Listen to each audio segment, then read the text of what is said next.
एक पद कई दावेदार और एक अदृश्य शक्ति जो सबका मूल्यांकन कर रही है। भाजपा को अध्यक्ष चाहिए या संचालक, योद्धा चाहिए या व्यवस्थापक? इस चुपचाप होती बड़ी नियुक्ति के पीछे की असली लड़ाई आखिर है क्या? और क्या ब्राह्मण महिला ही वो नाम है जिनसे पार्टी फिर अपने पुराने अनुशासन और विचार की ओर लौट सकती है? 2024 की चुनावी लड़ाई खत्म हुई, लेकिन भाजपा की असली लड़ाई उसी के साथ शुरू हो, उसके खुद के भीतर। मोदी शाह युग के बाद अब संगठन को एक ऐसे चेहरे की तलाश है जो नारे नहीं, दिशा दे सके। और इसी शोर में एक शांत नाम सबसे मुखर हो उठा है, जो है एक ब्राह्मण महिला। सत्ता के गलियारों में गूंज है, संघ के खेमे में कानाफूसी है और कार्यकर्ता वर्ग एक नए नेतृत्व की आहट महसूस कर रहा है। सवाल है, क्या भाजपा उस राह पर जाएगी जहां संगठन सत्ता से ऊपर होता है? नमस्कार, मैं आपका डॉक्टर विजय शुक्ल आज उतलिस्मी जवाब खोजने की कोशिश कर रहा हूं, जहां भाजपा के अध्यक्ष के नाम का थोड़ा बहुत हम आपको प्रयोग दिखा सके कि आखिर वो नाम है क्या। भारतीय जनता पार्टी एक बार फिर संगठनात्मक पुनर्विचार के दौर में है। यह वो घड़ी है जब पार्टी को सिर्फ चुनाव जीतने वाले चेहरे की नहीं, एक विचार टिकाने वाले नेतृत्व की तलाश है। और इसी खोज में एक नाम लगातार उभर कर सामने आ रहा है, जो महिला भी है और ब्राह्मण भी। लेकिन यह उभरना कोई मीडिया निर्मित सनसनी नहीं है। यह उस आंतरिक अनुभव और संगठनात्मक श्रम की परिणति है जिसे सरोज पांडे ने वर्षों तक जिया है। दुर्ग नगर निगम की मेयर से लेकर सांसद, राज्यसभा सदस्य, भाजपा महिला मोर्चा की अध्यक्ष और राष्ट्रीय महासचिव तक की यात्रा कोई आकस्मिक किस्मत नहीं है।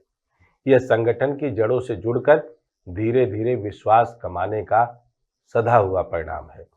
राजनीति में अक्सर यह मान लिया जाता है कि जो ज्यादा दिखाई देता है वही प्रभावी होता है, लेकिन भाजपा जैसी पार्टी जो संगठन सर्वोपरि की बात करती है, उसके लिए नेतृत्व का चुनाव केवल दिखावे की नहीं, चरित्र की परीक्षा भी होनी चाहिए।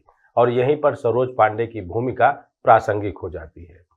उनका सार्वजनिक जीवन विवादहीन रहा है और यह कोई मामूली बात नहीं है, विशेषकर ऐसे दौर में जब नेताओं की छवियां सोशल मीडिया और क्षणिक सनसनी से बनती और बिगड़ती हैं। उन्होंने कभी खुद को किसी गुट विशेष में नहीं डाला, न ही सत्ता के समीकरणों में पनाह ली। यही कारण है कि वे आज भाजपा के उस चेहरे के रूप में देखी जा रही हैं जो संगठन को फिर से आंतरिक रूप से मजबूती दे सकता है। उनकी भाषा सरल है, शैली स्पष्ट और दृष्टि ठोस। वे जुमलों की जगह संवाद करती हैं और यही गुण उन्हें विशिष्ट बनाता है, खासकर उस समय में जब भाजपा के सामने यह चुनौती है कि वह ब्राह्मण मतदाता को साधते हुए पिछड़ी जातियों और महिला नेतृत्व का संतुलन भी साधे। यहाँ सरोज पांडे एक स्वाभाविक पुल बन सकती है।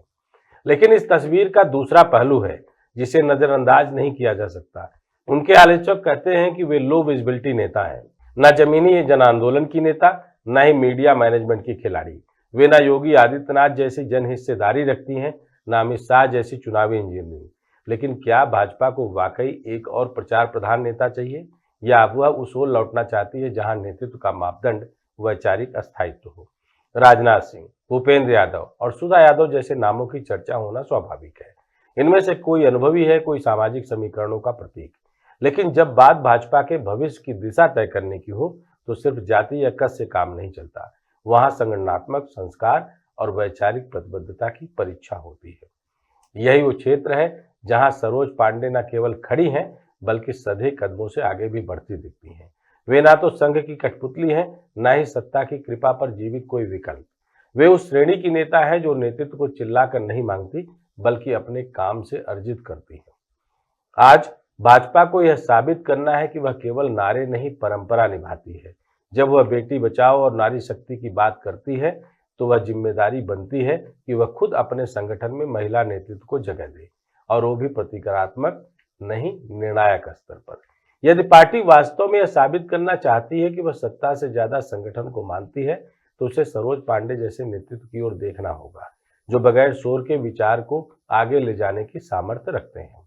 बात सीधी है, भाजपा को अब एक ऐसा अध्यक्ष चाहिए जो ना तो सिर्फ रणनीति का खिलाड़ी हो, न ही छवि प्रबंधन का उत्पाद। उसे चाहिए एक वैचारिक स्तंभ जो नेतृत्व को सत्ता के लाउड स्पीकर से निकालकर संगठन की आत्मा बना सके। सरोज पांडे उस दिशा में एक मजबूत विकल्प है। अगर उन्हें अध्यक्ष बनाया जाता है तो यह केवल एक महिला को शीर्ष पद देने का फैसला नहीं होगा, यह एक राजनीतिक सांस्कृतिक संकेत होगा कि भाजपा अपने मूल स्वभाव की ओर लौटने को तैयार है, जहां नेतृत्व चमक से नहीं चरित्र से तय होता है। बहरहाल यह भाजपा का अंदरूनी मसला है कि भाजपा चुनती किसको है, लेकिन चूंकि चर्चा में है कि भाजपा का अगला अध्यक्ष कोई महिला होगा और महिला अध्यक्ष नाम में सबसे आगे नाम सरोज पांडे का है। जय हिंद, जय भारत।